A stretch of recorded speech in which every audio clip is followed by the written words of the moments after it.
In today's video tutorial, we're going to tackle about auto scroll TikTok not available. Firstly, let's open the TikTok app.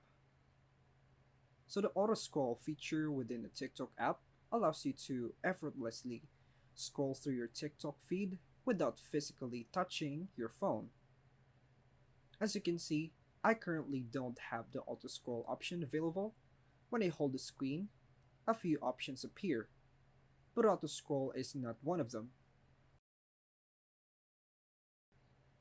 To proceed, we need to access our profile, tap on the three horizontal lines located in the top right corner, scroll all the way down until you find the report a problem, and tap on it.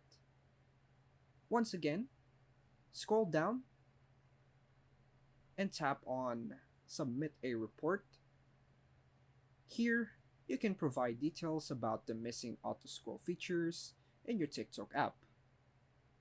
Additionally, you can have the option to take a picture, capture a screenshot, or record a screen video to support your report.